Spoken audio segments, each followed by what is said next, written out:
নমস্কার, নববার্তা বাংলা নিউজে সবাইকে স্বাগত জানাই। আজকের সংবাদ শিরোনাম: কোচবিহারে গ্রাম পঞ্চায়েত এবং পঞ্চায়েত সমিতির 24 জন তৃণমূল সদস্যের পদত্যাগ। চিন্তায় ঘাসফুল শিবির। লোনের কিস্তি নেওয়ার নাম করে দিনরাত মহিলাদের বাড়িতে পড়ে থাকা, বাড়ির জিনিসপত্র তুলে নিয়ে যাওয়ার হুমকি সহ বিভিন্ন গুরুতর অভিযোগ তুলে বিদ্রোহী ঋণগ্রাহী মহিলারা।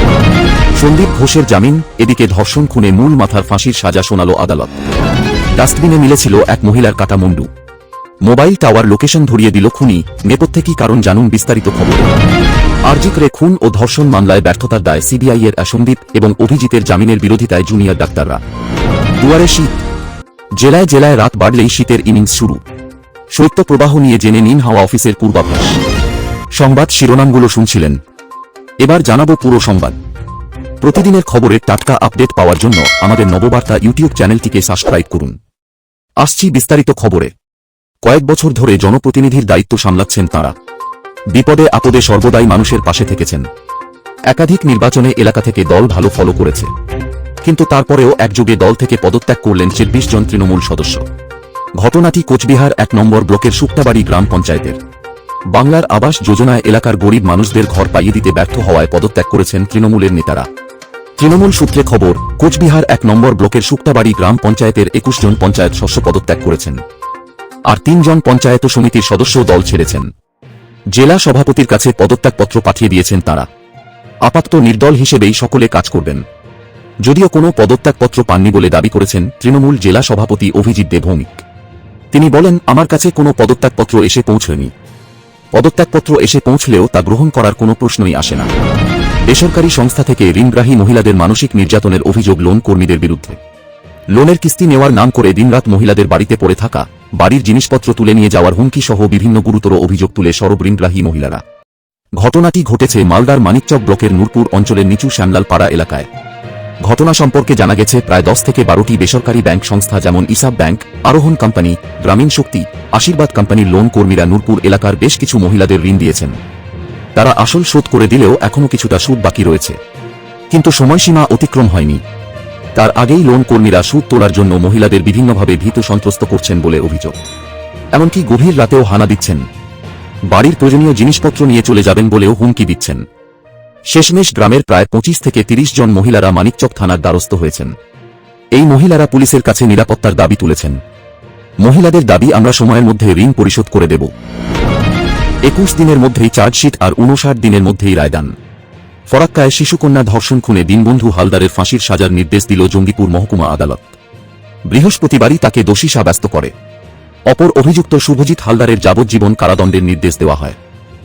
13 অক্টোবর 9 বছরের শিশুকে ধর্ষণ করে খুনের অভিযোগ ওঠে দীনবন্ধুর বিরুদ্ধে। সেদিন সকালে পুজোর ফুল দেওয়ার লোভ দেখিয়ে ওই শিশুকে তুলে নিয়ে গিয়েছিল দীনবন্ধু। তারপর তাকে ধর্ষণ করে তারপর খুন করে। শিশুকন্যার দেহ উদ্ধারের পর ক্ষোভে ফুঁসে ওঠে ফরাক্কা। তদন্তে নেমে পুলিশ দীনবন্ধুকে গ্রেপ্তার করে।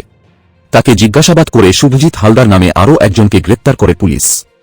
ধৃত দীনবন্ধুর বিরুদ্ধে অপহরণ করে ধর্ষণ খুনের ধারায় মামলা দায়ের হয়। শুভজিতের বিরুদ্ধে ধর্ষণ খুনের ধারায় মামলা রয়েছে। ধৃত দুজনের বিরুদ্ধে সেই ঘটনায় 21 দিনের মধ্যে চার্জশিট জমা দিয়েছিল ফরক্কা থানার পুলিশ। বৃহস্পতিবার সেই মামলার রায়দান হয়। বৃহস্পতিবার জঙ্গিপুর আদালতে অতিরিক্ত জেলা ও দায়রা আদালতের বিচারক অমিতাভ মুখোপাধ্যায়ের এজলাসে দোষী সাব্যস্ত করা হয়। সিসিটিভির ফুটেজ এবং মোবাইল টাওয়ার লোকেশন ধরিয়ে দিল আতিকুরকে। বিবাহ বহির্ভূত সম্পর্কের টানাপোড়েন নাকি অন্য কোনো কারণ রয়েছে, ম্যারাথন জিজ্ঞাসাবাদে সুনিশ্চিত হতে চাইছে কলকাতা পুলিশ। টালিগঞ্জের গ্রাহামস রোডে ভ্যাটের মধ্যে যুবতীর মাথা উদ্ধারের ঘটনায় ডায়মন্ড হারবারে পঞ্চগ্রাম এলাকা থেকে একজনকে আটক করেছে ডায়মন্ড হারবার থানার পুলিশ। অভিযুক্তের নাম আতিকুর রহমান লস্কর, পেশায় রং মিস্ত্রি। শুক্রবার পঞ্চগ্রাম থেকে তাকে আটক করে ডায়মন্ড হারবার থানার পুলিশ। টালিগঞ্জ এলাকায় উদ্ধার কাটা মুন্ডুর পরিচয় মিলেছে। তার নাম খাদিজা বিবি, মগরাহাটের বাসিন্দা। ডায়মন্ড হারবার থেকে গতকাল রাতেই আটক করে আতিকুরকে। পুলিশের কাছে খুনের মোটিভ মোটামুটি পরিষ্কার। বিবাহিত খাদিজা কোনোভাবে বছর খানেক আগে পেশায় রাজমিস্ত্রি আতিকুর রহমান লস্করের সঙ্গে বিবাহ বহির্ভূত প্রণয়ের সম্পর্কে জড়িয়ে পড়েন খাদিজা। এরপর পরিবারের চাপে বিগত 3 মাস ধরে তিনি সেই সম্পর্ক থেকে বেরিয়ে আসতে চাইছিলেন। এতেই ক্ষুব্ধ হয়ে ওঠে আতিকুর। সেই আক্রোশ থেকেই খুন বলে প্রাথমিক অনুমান। শুক্রবার সাংবাদিকদের মুখোমুখি হয়ে জুনিয়র চিকিৎসক অনিকেত মাহাতো বলেন, সর্বোচ্চ তদন্তকারী সংস্থা সিবিআই, সর্বোচ্চ আদালত সুপ্রিম কোর্ট 90 দিন পেরিয়ে যাওয়ার পরেও চার্জশিট দিতে পারেনি সিবিআই। তাই জামিন পেয়ে গেল 2 জন। সিবিআই তদন্ত মানেই বিচার পেয়ে গিয়েছি তা নয়। ব্যর্থতার দায় সিবিআইকে নিতে হবে। কেন তারা ধর্ষণ ও খুন মামলায় চার্জশিট দিতে পারল না, তার জবাব দিতে হবে। সাধারণ মানুষের ভাবাবেগে আঘাত করেছে সিবিআই। এবার রাজ্য ধর্ষক খুনির মুক্তাঞ্চল হয়ে যাবে। বৃহত্তর আন্দোলনের ডাক দিক নাগরিক সমাজ। আদালতের এই রায়ের পরই অতি দ্রুত জিবি মিটিংয়ে বসছেন জুনিয়র চিকিৎসকরা। শনিবারের মধ্যে পরবর্তী পদক্ষেপ জানাবেন তারা। জুনিয়র চিকিৎসক আশফাকুল্লাহ নাইয়াও সিবিআই এর ভূমিকা নিয়ে প্রশ্ন তুলেছেন। তিনি বলেন, শুধু আমাদের নয়, ব্যর্থতার জবাব অভয়া দিদি, তার বাবা মা, গোটা রাজ্যবাসীকে দিতে হবে। সিবিআই এর ঢিলেমির তীব্র বিরোধিতা করি। নাগরিক সমাজের কাছে তার একটাই অনুরোধ, রাজপথ ছাড়বেন না। এবার নজর রাখব আজকের আবহাওয়ার খবরে। আজ 14 ডিসেম্বর শনিবার কলকাতা এবং পশ্চিমবঙ্গে আবহাওয়া তুলনামূলকভাবে শীতল এবং শুষ্ক থাকবে। কলকাতায় সকালের তাপমাত্রা 15 ডিগ্রি সেলসিয়াস এবং দিনে সর্বোচ্চ 26 ডিগ্রি সেলসিয়াসের মধ্যে থাকবে বলে পূর্বাভাস। আজকের আকাশ আংশিক মেঘলা ও পরিষ্কার থাকবে। কোনো বৃষ্টিপাতের আশঙ্কা নেই। রাজ্য জুড়ে বেশিরভাগ অঞ্চলে শীতল শুষ্ক আবহাওয়ার অনুরূপ আবহাওয়ার সাক্ষী রয়েছে।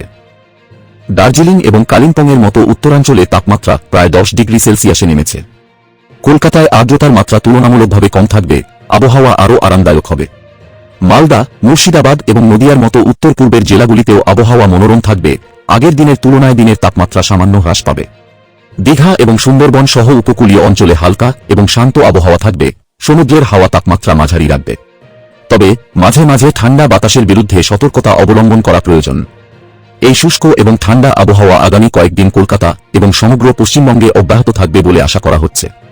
পরবর্তী সংবাদ দেখার আমন্ত্রণ জানিয়ে এখনকার মতো শেষ করছি। নববার্তা বাংলা সংবাদ দেখতে এবং অথেন্টিক টাটকা খবরের জন্য চ্যানেলটিকে সাবস্ক্রাইব করে রাখুন। ধন্যবাদ সবাইকে।